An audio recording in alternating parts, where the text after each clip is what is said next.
네, 오늘은 이제 2025년 새해가 밝은 만큼 올 한해, 그러니까 2025년 새해에 좀 주목해 볼 만한 선수들을 좀 체급별로 선정을 했습니다. 각 체급별로 주목해 볼 만한 2025년에 주목해 볼 만한 선수들을 제 개인적으로 선정한 시간을 준비했습니다.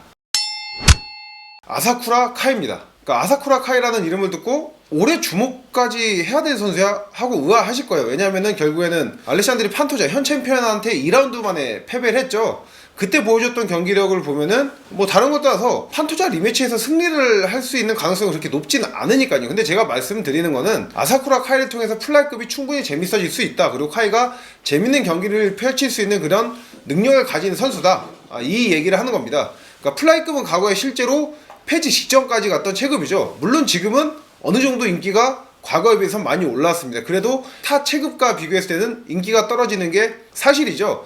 그래서 저는 아사쿠라 카이가 결국에 데뷔 전에 타이틀전을 받은 것도 인기가 있기 때문이거든요. 이미 UFC 입상하기 전부터 일본의 격투기 스타로 유튜브 구독자가 140만에 가깝습니다. 이렇듯 아사쿠라 카이는 스타 파워를 가진 선수예요. 그리고 판토자의 경기에서도 패배는 했지만은 굉장히 스타일리시한 타격을 보여줬거든요. 이런 이유 때문에 저는 아사쿠라 카이가 충분히 플라이급의 재미를 불러일으킬 수 있는, 또 재밌는 경기 능력, 경기력, 그리고 능력을 가진 선수라고 저는 평가합니다. 페이튼 텔벗을 꼽고 싶습니다. 그러니까 텔벗은 2023년 말에 데뷔해서 2024년에 2경기를 치렀고, 어쨌든 지금까지 치렀던 3경기 모두 다 피니시고 2024년에 치렀던 경기들은 모두 다 보너스, 퍼포먼스 오브 더 나이트를 수상할 정도로 경기력도 굉장히 좋고 공격적인 타격이 강점인 선수입니다. 그리고 이 선수가 무엇보다 나이가 어립니다. 98년생으로 이제 만으로 26살로, 그러니까 이 선수가 꾸준히 경기에 나서면서 계속해서 성장을 해 나간다면은 향후 4, 5년간은 이 선수를 통해서 벤턴급이 재미가 어느 정도 보장을 할 수 있는 선수입니다. 그래서 저는 텔벗을 주목을 해봐야 된다. 그러니까 비단 올해뿐만 아니라 앞으로도 좀 길게 좀 봐야 될 선수라고 생각을 하고요. 그리고 또 조지 알도 역시 빼놓을 수가 없죠. 조지 알도가 이제 은퇴해서 복귀를 한 만큼, 은퇴해서 복귀한 조지 알도가 과연 어디까지 올라갈 수 있을지 지켜보는 것도 벤턴급의 재미를 배가시킬 거라고 예상을 합니다. 패더급 같은 경우에는 약간 뻔할 수도 있지만은 채도 선수입니다. 아까 이 채도를 선정한 걸 보고 결국 이건 국뽕이다 하실 텐데, 근데 이건 진짜 국뽕을 빼고 객관적으로 봐도 채도 선수를 좀 주목해 봐야 돼요. 왜냐면 뭐 디에고 레프지나 모브설의 에볼레프 같은 경우에는 뭐 이미 주목을 받고 있는 선수고, 그 외에 뭔가 이렇게 뚜렷할 만한, 그러니까 랭킹이나 이제 컨텐터 라인에 뭔가 변화를 불러일으킬 만한 이런 새로운 얼굴이 없거든요. 근데 결국 채도 선수를 주목해 봐야 될 이유는 저희 컨텐츠에서도 이제 코리안 슈퍼보이 2.0 새롭게 태어난 채도 선수에 대해서 면밀하게 분석하는 컨텐츠에서도 얘기를 했지만은, 그 이전에 채도가 많이 달라졌습니다. 몸이 육체가 개조가 돼서 신체 능력이 강화된 것은 물론이고, 일단은 그 그래플링과 타격의 연계 능력이 발전이 되면서, 그러니까 신체뿐만 아니라 기술적으로 전체적으로 그 선수의 전체적인 능력이 성장을 했거든요. 그렇기 때문에 채도 선수가 분명히 패더급에서 뭔가 변수를 일으킬 만한, 재미를 더해줄 만한 선수라고 저는 생각을 합니다.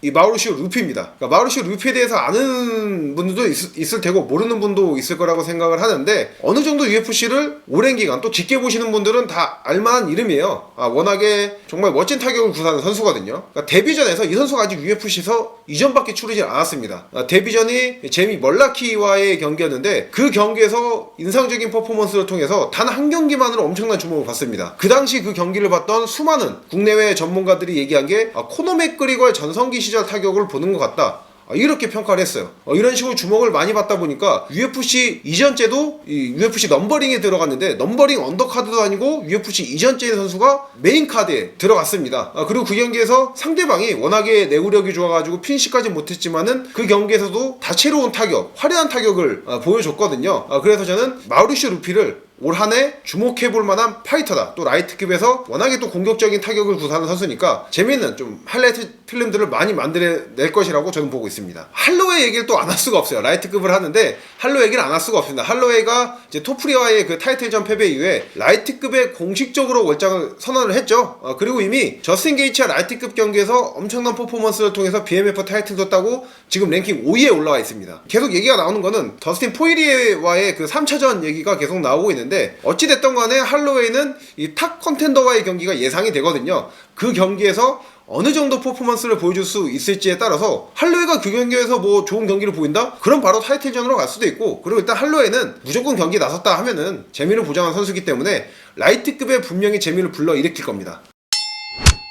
자, 그리고 번외로 이 선수를 좀 짚고 넘어가야 됩니다. 바로 이 파트리시오 핏불에 대한 얘기인데요. 파트리시오 핏불이 벨라토르의 전설이죠. 레전드급 파이터인데, 레전드급이 아니라 레전드 파이터입니다. 왜냐면 벨라토르에서 패더급 챔피언에만 3번에 올랐고, 그 최다 방어 기록은 5차 방어예요. 그리고 총 방어 기록은 9차 방어, 게다가 라이트급 챔피언까지 했던, 라이트급 챔피언전을 바로 지금 현재 라이트급의 탑 컨텐더이자 대표적인 꿀잼 파이터인 마이클 챈들러를 상대로 1라운드 KO를 냈습니다. 그러니까 이 선수가 주전장은 패더인데 라이트급에서도 뛸 수도 있고요. 최근에 벤턴급에서도 뛴 적이 있습니다. 그러니까 이 선수가 어떠한 체급을 선택하느냐에 따라서 라이트급, 뭐 패더급, 벤턴급까지 세 체급에 영향을 줄 수가 있는 선수예요. 근데 이 선수가 이제 벨라토르와 PFL에 합병이 되고 PFL에서 공식적으로 본인이 얘기를 해서 상호 합의하에 계약 해지가 됐거든요. 물론 아직 UFC로 공식적인 영입 소식은 촬영일 기준으로 없습니다. 근데 아무래도 UFC에 들어올 가능성이 농후하고, 본인은 지금 SNS를 통해서 알렉산더 볼카노프스키와의 경기를 어필하고 있는데, 과연 파트리시오 핏불이 UFC와 계약을 하게 될지, 또 계약해서 어떤 체급에서 뛰면서 누가 경기를 하게 될지, 이 여하에 따라서 충분히 좀 UFC의 좀 전체적인 지각의